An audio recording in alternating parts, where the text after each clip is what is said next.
ED मनगढ़ंत तरीके से जो कागजात वो अपने पक्ष में बनवाते हैं उसको न्यायालय के सामने प्रस्तुत करते हैं, यानी कि दबाव में बयान लिए जाते हैं, गिरफ्तारियां की जाती हैं, सरकारी गवाह बनाए जाते हैं और उसके आधार पर केजरीवाल को गिरफ्तार किया जाता है। जो बयान लगता है कि केजरीवाल को फंसाने के लिए जरूरी है, वो बयान कोर्ट के सामने प्रस्तुत किया जाता है, जो उनके पक्ष में है वो छिपा लिया जाता है। और इतना ही नहीं, ट्रायल कोर्ट ने साफ तौर पे कहा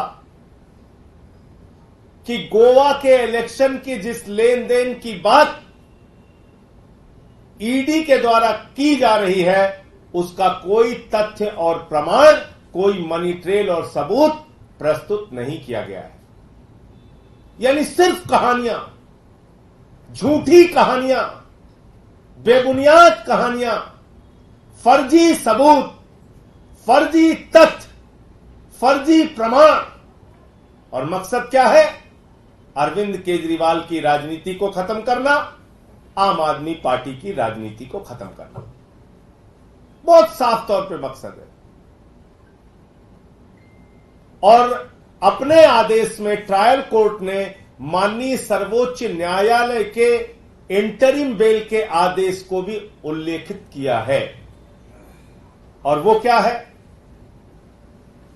वो आदेश ये कहता है कि अरविंद केजरीवाल का कोई आपराधिक इतिहास नहीं है, अरविंद केजरीवाल समाज के लिए कोई खतरा नहीं है, अरविंद केजरीवाल इस मामले में, इस पूरे मामले में 2022 अगस्त से मामला पेंडिंग है, अरविंद केजरीवाल का नाम सीबीआई की एफआईआर में नहीं है, अरविंद केजरीवाल 21 मार्च 2024 को अरेस्ट किए गए और उनकी गिरफ्तारी वैध है या अवैध है, यह मामला अभी भी माननीय सर्वोच्च न्यायालय के समक्ष विचाराधीन है। उस पर फैसला आना बाकी है। अब एक एक पैरा अगर आप इसका पढ़ेंगे तो आप समझ जाएंगे कि किस तरीके से भारतीय जनता पार्टी ने आदेश की कॉपी आपको मिल भी गई होगी और आपको अभी मैं पढ़ के भी बता देता हूं कुछ इंपॉर्टेंट जो पैरा है उसके। किस तरीके से बीजेपी की सरकार ने, पूरी की पूरी भारतीय जनता पार्टी ने एक गहरी साजिश रचकर दिल्ली के मुख्यमंत्री अरविंद केजरीवाल को जेल में डाला, मनीष सिसोदिया को, सत्येंद्र जैन को, मुझे पकड़ के जेल में डाला। और कोई मकसद नहीं है, सिर्फ मकसद है एक, केजरीवाल की राजनीति खत्म करो, आम आदमी पार्टी को खत्म करो। जब कल आदेश आ गया तो पूरी की पूरी ईडी सदमे में चली गई।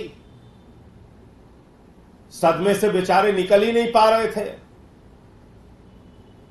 उनको उनके ऊपर के आकाओं ने डांटा, बिगड़ा, अरे क्या किया तूने, तुझे तो जो काम कहा गया था ठीक से किया ही नहीं, चल लाइन में लग जा। बोले हुजूर कहां लगना? बोले सुबह सुबह हाई कोर्ट पहुंच जा। पहुंच गई हाई कोर्ट ईडी। मैं मोदी सरकार से पूछना चाहता हूं, बीजेपी वालों से पूछना चाहता हूं, दिमाग से बिल्कुल पैदल हो गए हो क्या? बुद्धि काम करना बंद हो गई तुम लोगों की? तुम्हारी मत भ्रष्ट हो गई? अरे ट्रायल कोर्ट का ऑर्डर अपलोड नहीं हुआ, ट्रायल कोर्ट के आदेश की कॉपी नहीं मिली, उससे पहले हाईकोर्ट पहुंच गए। कभी आज तक भारत के न्यायपालिका के इतिहास में आपने ऐसा सुना हो तो बताइए। मैं चुनौती देके कहना चाहता हूं, किसी न्यायालय के आदेश की कॉपी तक नहीं मिली, आदेश में क्या लिखा है यह जज साहब को मालूम ही नहीं है, ईडी को भी नहीं मालूम है, और उससे पहले ईडी हाई कोर्ट पहुंच गई कि साहब केजरीवाल की रिहाई पर रोक लगाइए। ये क्या हो रहा है इस देश में? प्रधानमंत्री जी, क्या आप ऐसे देश की न्याय व्यवस्था चलाएंगे? अपनी जांच एजेंसियों को इस तरह से कानून का माखौल उड़ाने के लिए हमेशा आगे करते रहेंगे? इन जांच एजेंसियों के पीछे खड़े होकर आप कितने घिनौने खेल रचना चाहते हैं प्रधानमंत्री जी? कल तक बीजेपी वाले कहते थे देखो बेल नहीं हुई, देखो बेल नहीं हुई, देखो बेल नहीं हुई। अब बेल हो गई तो बगैर आदेश के उसको रुकवाने पहुंच गए, बगैर आदेश के रुकवाने पहुंच गए। और मैं समझता हूं कि माननीय हाई कोर्ट निश्चित रूप से इस बात का संज्ञान लेगा कि ट्रायल कोर्ट के आदेश में क्या क्या बातें लिखी गई हैं और किस आधार पर अरविंद केजरीवाल जी को जमानत दी गई है। उनके जमानत का एक मजबूत पुख्ता आधार है और यहां तक कि माननीय सर्वोच्च न्यायालय के मुख्य न्यायाधीश को भी ट्रायल कोर्ट की जज ने अपने ऑर्डर में उनके कथन को लिखा है। और वो कथन क्या है सीजीआई महोदय का? देश के मुख्य न्यायाधीश ने ट्रायल कोर्ट्स और डिस्ट्रिक्ट कोर्ट्स के जजों का एक सम्मेलन जो हुआ था उसमें कहा था मुख्य न्यायाधीश महोदय ने कि ट्रायल कोर्ट में बेल के मामले में लोगों को निर्णय नहीं मिल पाता, जिसके कारण हाई कोर्ट और सुप्रीम कोर्ट के पास बहुत सारे बेल के केसेस पेंडिंग हैं। तो यह चिंता जाहिर की थी देश के मुख्य न्यायाधीश ने भी कि ट्रायल कोर्ट्स के पास जो अधिकार है बेल देने का वो शायद सही तरीके से अगर सदुपयोग हो उसका तो इतने मामले पेंडिंग नहीं रहेंगे बेल के हाई कोर्ट और सुप्रीम कोर्ट के सामने। उसका भी उल्लेख अपने ऑर्डर में किया है। अब जो सबसे इंपॉर्टेंट पैरा है 28 इस ऑर्डर का,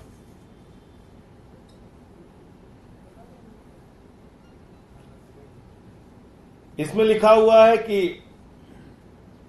court, last line, court to think that ED is acting with bias. इसमें एक और चीज लिखी हुई है कि ED has failed to clarify as to how much time is required for tracing out the complete money trail. ED is trying to say that till the time the money trail is traced, AK is supposed to remain behind the bars. That too, without proper evidence against him. Just said this submission is not acceptable. ये para 24 में लिखा हुआ है कि ED जो है ये भी बताने के लिए तैयार नहीं है कि उनको मनी ट्रेल का ट्रेसिंग करने में कितना वक्त लगेगा, और वो चाहते हैं कि तब तक अरविंद केजरीवाल को जेल में रखा जाए जब तक कि मनी ट्रेल मिल नहीं जाता।